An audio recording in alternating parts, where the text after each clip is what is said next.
Hello दोस्तों, नए blog में आपका स्वागत है। मैं सुमित कुमार एम फार्मासिस्ट।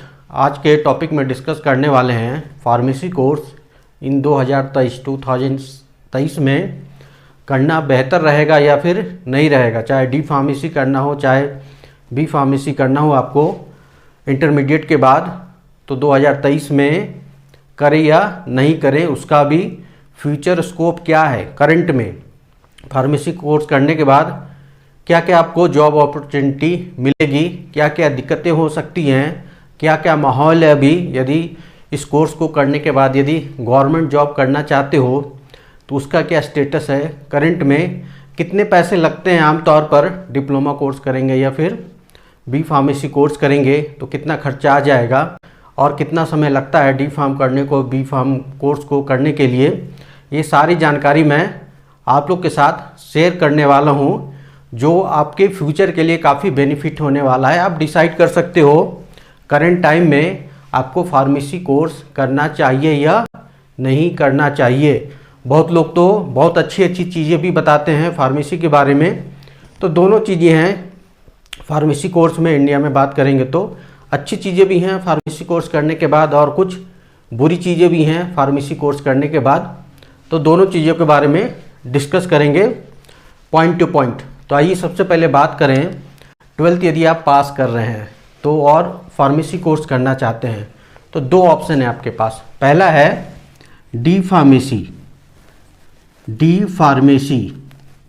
और दूसरा है बी फार्मेसी। तो दो तरह के कोर्स होते हैं। डी फार्मेसी कोर्स कहलाता है डिप्लोमा इन फार्मेसी, 2 साल का कोर्स होता है। और जो प्राइवेट कॉलेज में फ़ी अभी चल रही है, जो एवरेज फ़ी मैं बताऊं, 1 साल का 1 लाख रुपये, 2 साल का कोर्स है मतलब 2 लाख रुपये एवरेज। कहीं 80,000 भी है, कहीं 90,000 भी है, कहीं 1,20,000 भी है। तो मैं बस एवरेज फीस की बात कर रहा हूँ। डी फार्मेसी आपको लगेंगे 2 ईयर कंप्लीट करने में और 2 लाख रुपये आपको लग जाएंगे, इसमें खर्चा आएगा। अब बात करें बी फार्म की। बी फार्म कोर्स होगा आपका 4 ईयर का और इसमें एवरेज इसका भी फ़ी वही है 1 लाख रुपये पर ईयर। तो 4 साल में 4 लाख रुपये आपके खर्च हो जाएंगे।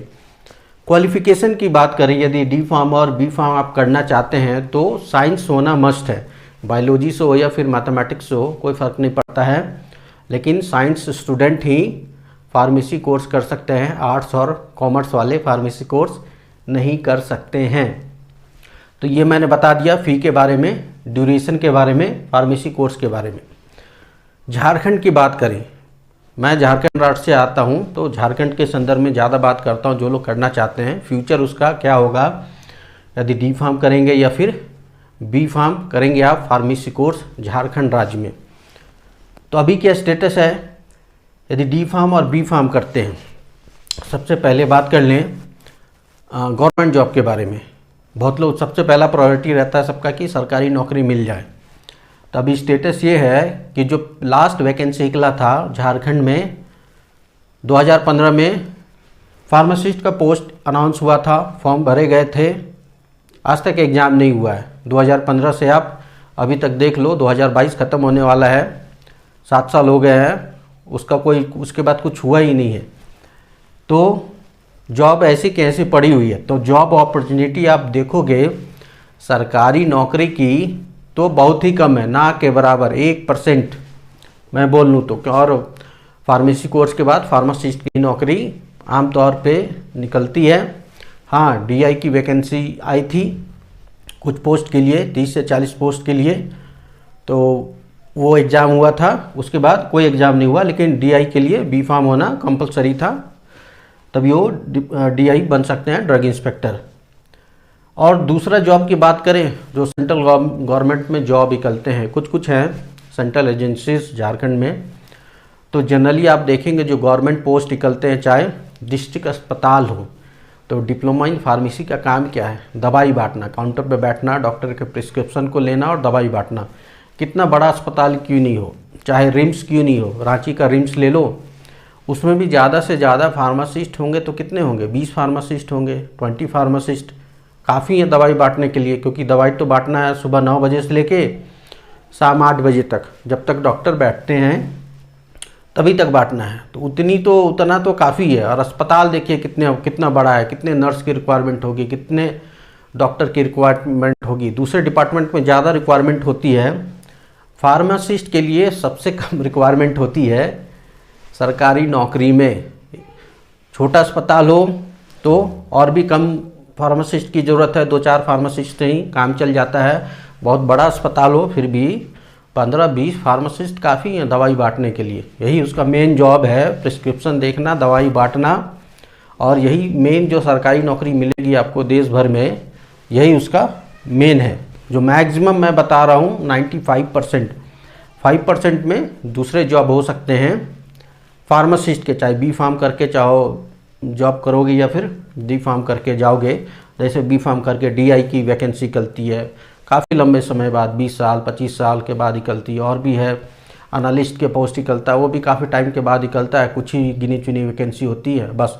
दूसरी बात क्या है कि सरकारी नौकरी में जो वैकेंसी निकलती है, जैसे मैंने बताया, फॉर्म तो भर देंगे, एग्ज़ाम होता नहीं है उसका, कब होगा पता नहीं, उसका कोई गारंटी नहीं है। जब एग्ज़ाम होता है आपको पता नहीं चले तो आप एग्ज़ाम नहीं लिख पाते हैं।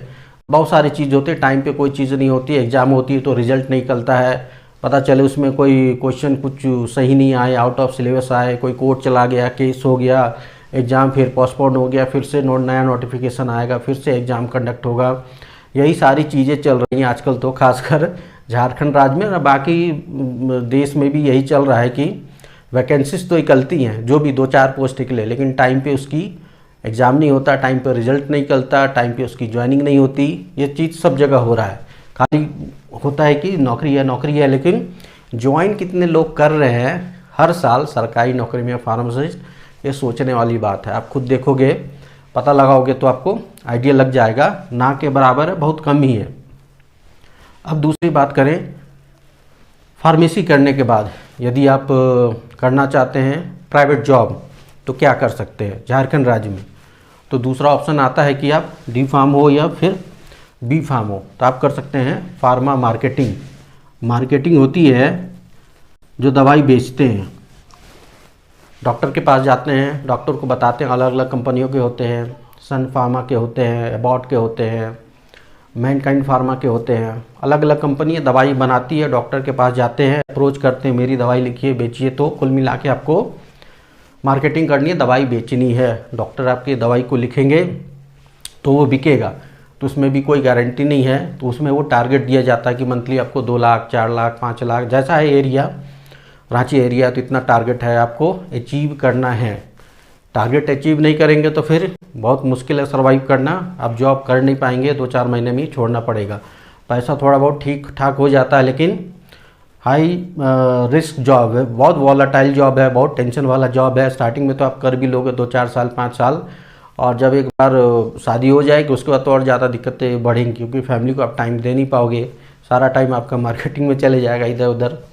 तो ये सोचने वाली बात है। तो ये है मार्केटिंग का जॉब, बी फार्म भी कर सकते हैं और डी फार्म भी कर सकते हैं। दूसरी दिक्कत इसमें ये है, बीएससी वाले भी मार्केटिंग करते हैं इसमें, इंटर वाले 12th वाले भी मार्केटिंग करते हैं छोटी कंपनी में।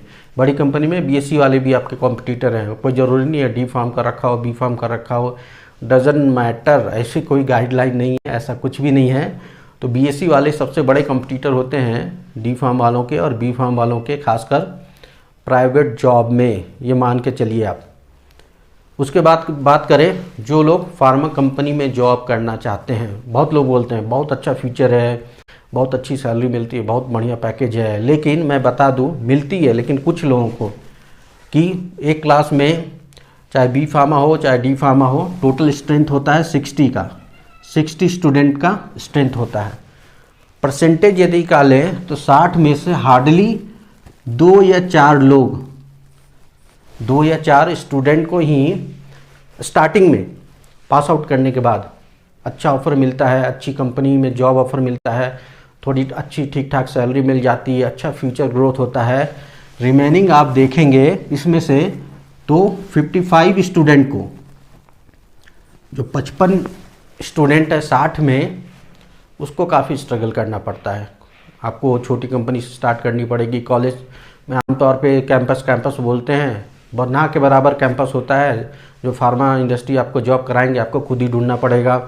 फ्रेशर को ऐसे भी अच्छी फार्मा कंपनी वाले जल्दी ज्वाइन नहीं करते हैं, फ्रेशर को बहुत दिक्कत है। स्टार्टिंग में तो आपको स्ट्रगल करना पड़ेगा, छोटी मोटी कंपनी पकड़नी पड़ेगी, तो पैसा भी वो कम देंगे, सीखने को भी ज़्यादा नहीं मिलेगा, उसमें अच्छी चीज़ें आप नहीं सीख पाएंगे, तो आपको टाइम लगेगा।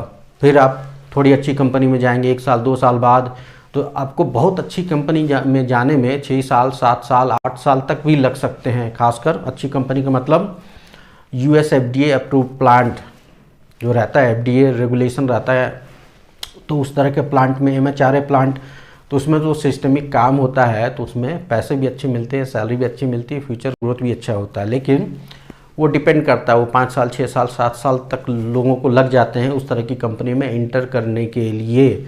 और 5 साल बाद अब छोटी कंपनी से फिर WHO प्लांट में जाओगे काम करते करते, तो 5 साल के बाद भी आपकी सैलरी वही होगी 20,000 25,000 मंथली होगी, क्योंकि कंपनी में 10% का ग्रोथ देते हैं मंथली, मतलब साल में 10% का ग्रोथ देते हैं, उससे ज़्यादा वो ग्रोथ नहीं देते हैं। इसलिए तो 2 साल 3 साल में लोग कंपनी छोड़ देते हैं, दूसरी कंपनी ज्वाइन करते हैं कि 15% 20% 25% 30% ग्रोथ मिल जाए, पोस्ट भी बढ़ जाए।